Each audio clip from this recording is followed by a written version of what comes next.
जोहार दोस्तों, आप सबका आपके अपने यूट्यूब चैनल में स्वागत है।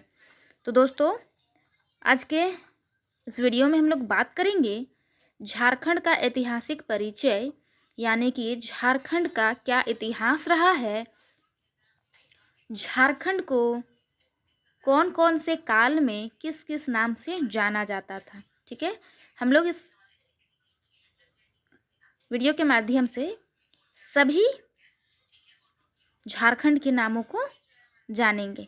ठीक है, तो चलिए स्टार्ट करते हैं और देखते हैं। सबसे पहली बात, झारखंड का नाम झारखंड क्यों पड़ा। तो मेरे को जहाँ तक पता है, आप सभी को पता होगा कि झारखंड का नाम इसलिए पड़ा झारखंड क्योंकि यहाँ पे बहुत ज़्यादा झाड़ियाँ हैं ना। झाड़ियों एवं वनों की बहुलता के कारण इस राज्य का नाम झारखंड पड़ा है। ठीक है, विभिन्न कालों में झारखंड प्रदेश को विभिन्न नामों से जाना जाता था। अलग अलग काल में झारखंड को अलग अलग नाम से जाना जाता था और वो सभी नाम हम लोग देखेंगे इसमें। ठीक है, पहला बात देखिए, काल एक साइड है और दूसरे साइड में उसका नामकरण है। ठीक है, ऐत्रेय ब्राह्मण में झारखंड को पुंड्र या पुंड के नाम से जाना जाता था।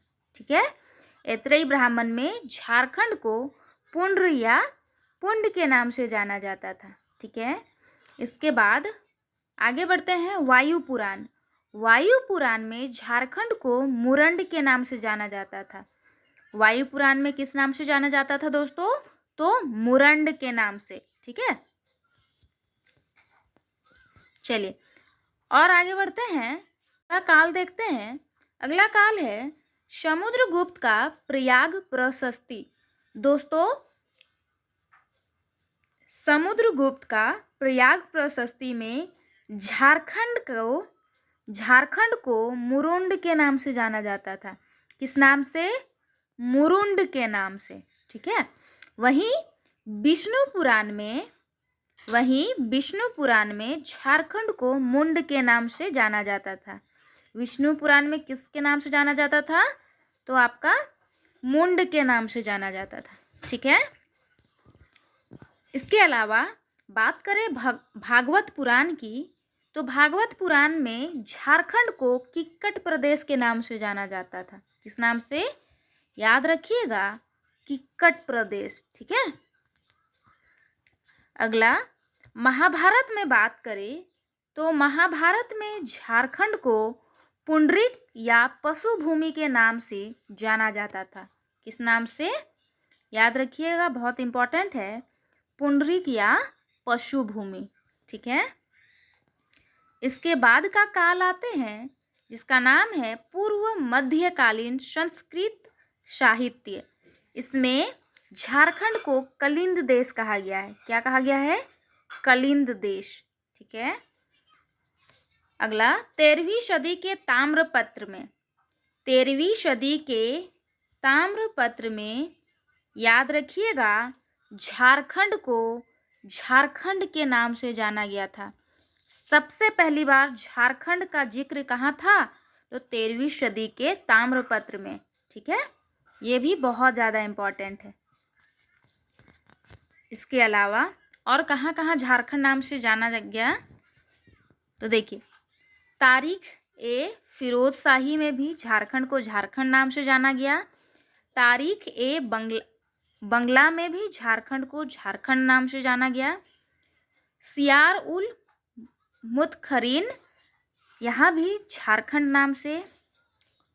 कबीर और जायसी द्वारा भी झारखंड को झारखंड कहा गया। अकबरनामा में भी झारखंड का नाम जिक्र है, झारखंड। ठीक है, आगे आते हैं आईने अकबरी। दोस्तों, आईने अकबरी में झारखंड को कोकरा और खंकरा के नाम से जाना गया है। ठीक है, इसके अलावा कौटिल्य का अर्थशास्त्र में झारखंड को कुकुट और कुकुट देश के नाम से जाना गया है। ये भी याद रखिएगा, कौटिल्य का अर्थशास्त्र में कुकुट और कुकुट देश कहा गया है।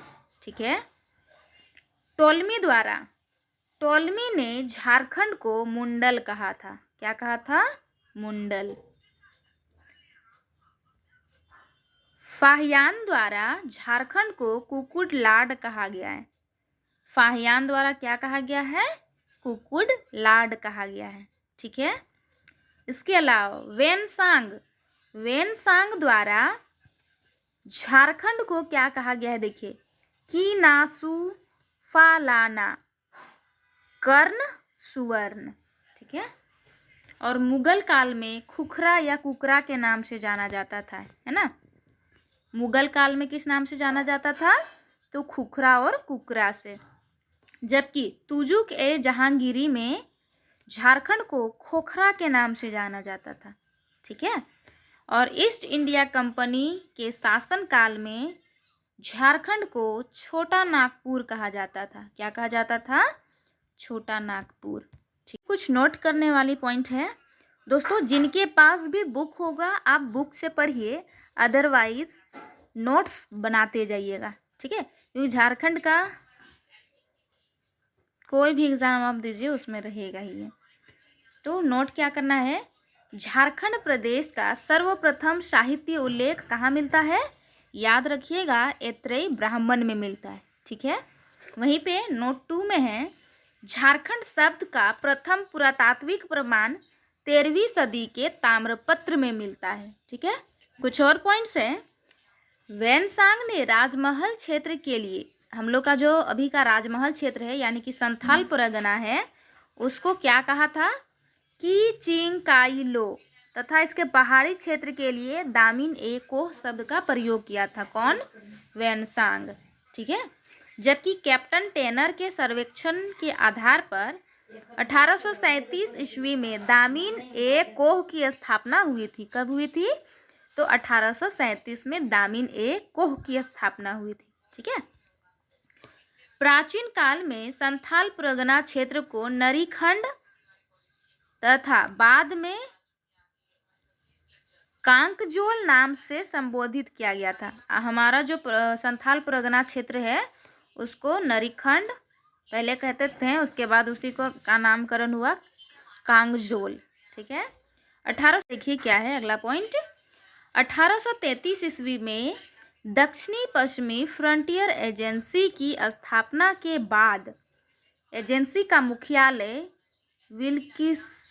विल्किसनगंज या किशुनपुर के नाम से जाना जाता था। ठीक है। किशुनपुर, जिसे बाद में रांची के नाम से जाना गया। यानी कि यहाँ पे डायरेक्ट क्वेश्चन पूछ सकता है यहाँ पे कि रांची का पुराना नाम क्या है? तो दोस्तों रांची का पुराना नाम जो है यही आपका किशुनपुर था, है ना। किशुनपुर या फिर विल्किंसगंज था। ठीक है। इसी तरीके का वीडियो के लिए आप हमारे चैनल को सब्सक्राइब कर सकते हैं। धन्यवाद।